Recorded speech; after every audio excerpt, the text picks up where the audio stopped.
Olá, sejam bem-vindos a mais um podcast do curso de Agronomia FAG, da matéria de Extensão Rural e Comunicação, orientado pela professora Ana. Nós somos acadêmicos do 8º período do curso de Agronomia e estamos aqui com os meus colegas.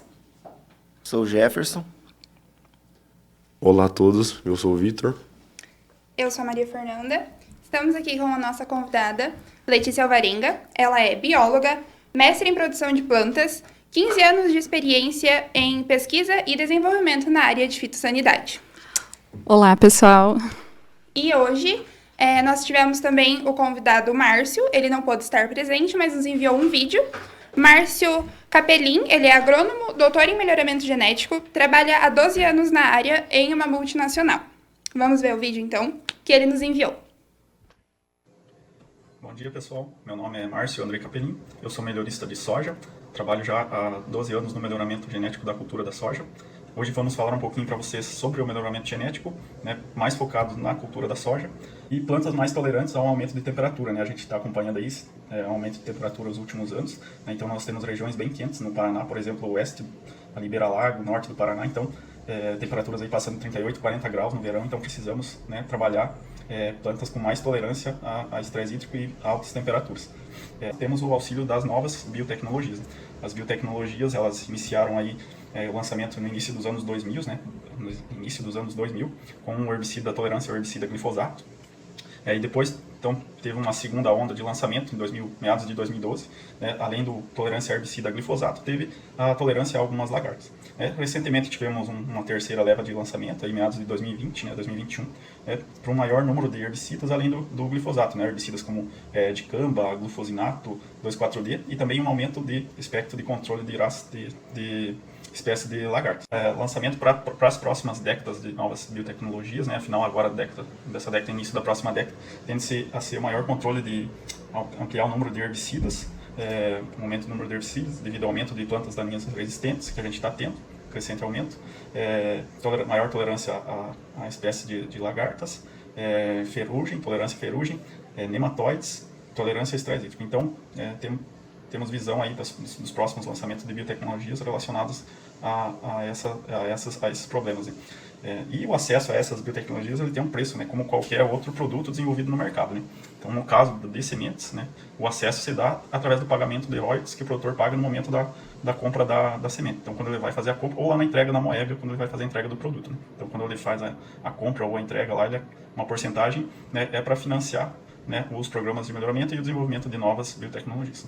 Tudo isso, né, para que sejamos mais eficientes no uso dos recursos naturais, né, produzindo mais por unidade de área, visando abastecer a crescente demanda mundial por alimentos. Né. Um importante paradigma, né, que a gente precisa comentar é que todas essas biotecnologias, né, colaboram para a diminuição da aplicação de pesticidas, né, algo que muitas pessoas, né, não têm conhecimento. Então, essas novas biotecnologias, o melhoramento genético, ele vem acrescentar a produtividade por área, né, facilitando o manejo, o trabalho do produtor rural, né. Lógico que tudo isso tem um custo, né.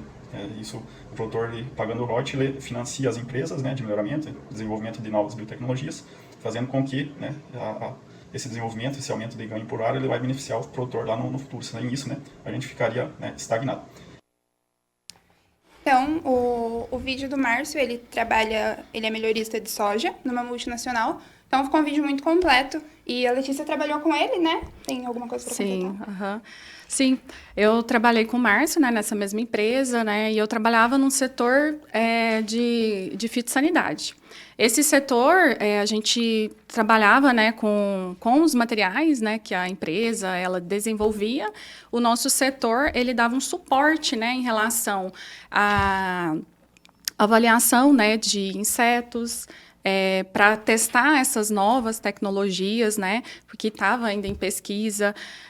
Então, a gente tinha todo um protocolo robusto, né, toda uma pesquisa aprofundada em cima desses estudos, né, para a gente ter certeza que aquele novo trait, né, aquela nova variedade, aquela nova biotecnologia utilizada, ela vai ser eficiente, né?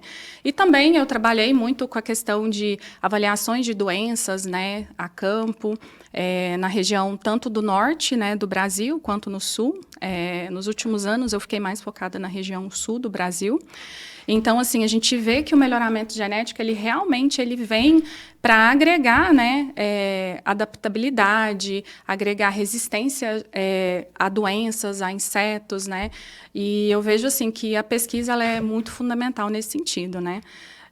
Hoje a gente está, né, num país tropical, né, que é o Brasil. Então, assim, tem regiões que a gente tem até 3 safras, né, anuais. Então, assim, a gente tem que pensar no sentido assim que a gente precisa de materiais que sejam adaptáveis, né, às regiões muito secas, às regiões com as condições climáticas elevadas. No sul, que a gente tem a questão das geadas, né? Essa questão da umidade, de muita chuva, né? Então, com isso, né, eu vejo que o melhoramento, ele, hoje, para mim, eu vejo que é o caminho, né? É porque o Brasil é um país muito extenso, né?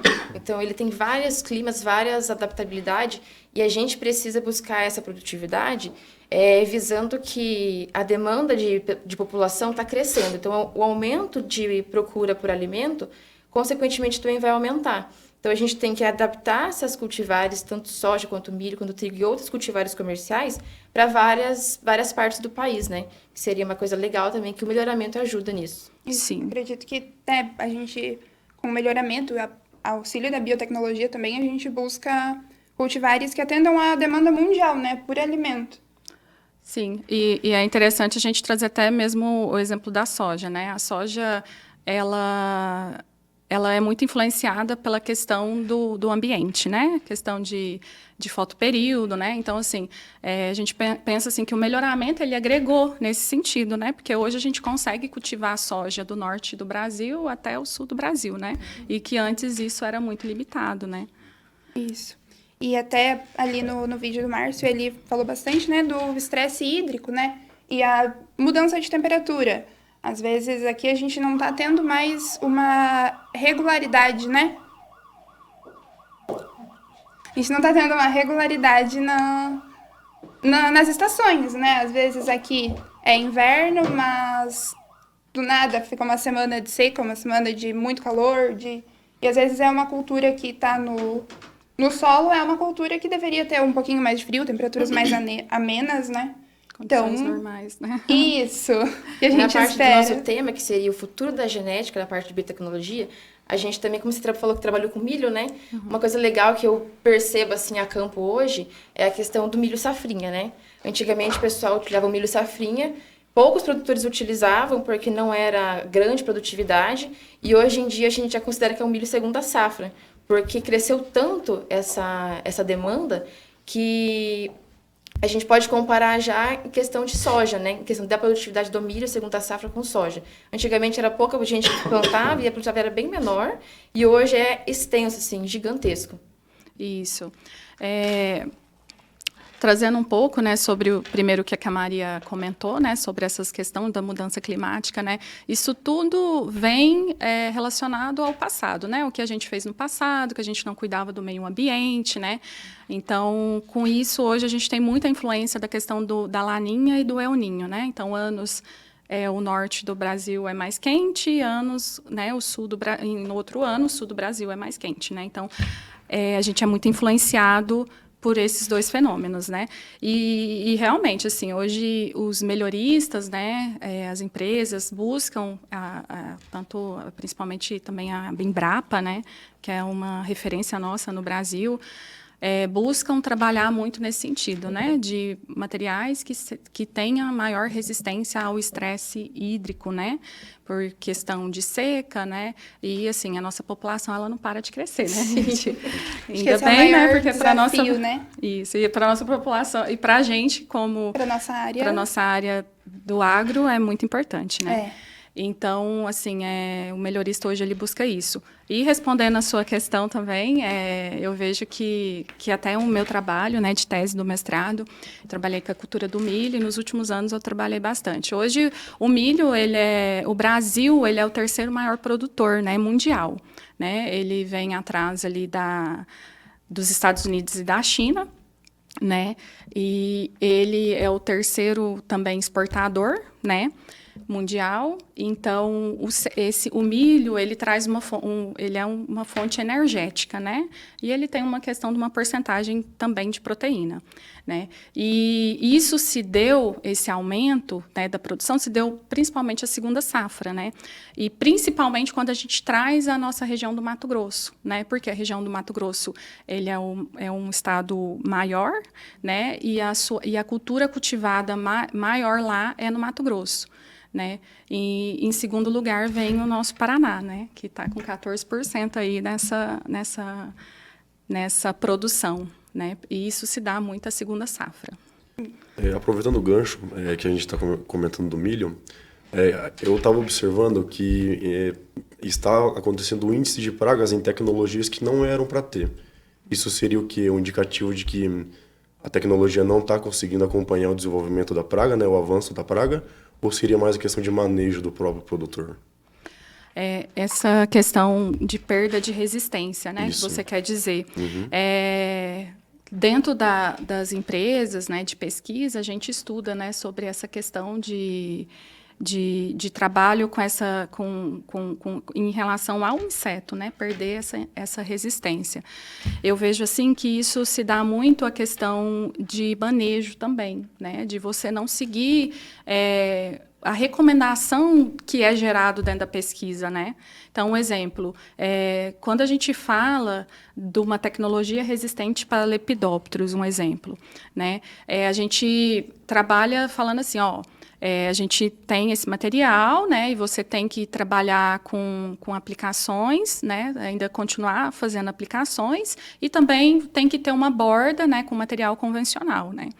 E isso, quando é feito a venda, muitas vezes não é feito, né, esse manejo adequado. Isso é um fator que aumenta essa questão de perda de resistência, né?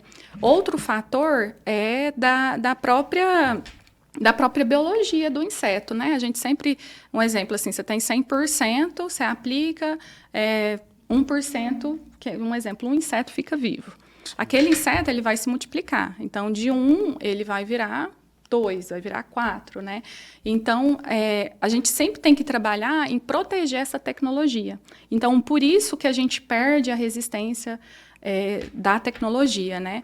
E hoje, assim, tem todas as empresas, né? A própria Embrapa, ela busca também trabalhar em cima da pesquisa de ter novas tecnologias, né? Para vir sobrepor, né? Tipo assim, um exemplo, hoje o BT, né, tem outros estudos para ter uma outra fonte, para ter outro material, né, que tenha essa fonte de resistência.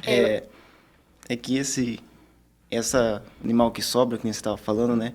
Ele vai criando mais resistência, né, ao defensivo, né? Aí cada vez ele vai ficando multiplicando, mais difícil. né? Então, assim, um exemplo, de 100 insetos, você tinha um que era resistente, um não morreu. Uhum. Ele vai se multiplicar. É como se você fosse, hoje, fazer um melhoramento genético, né? Você tem que Você tem que tirar o que é ruim para ficar o que é bom.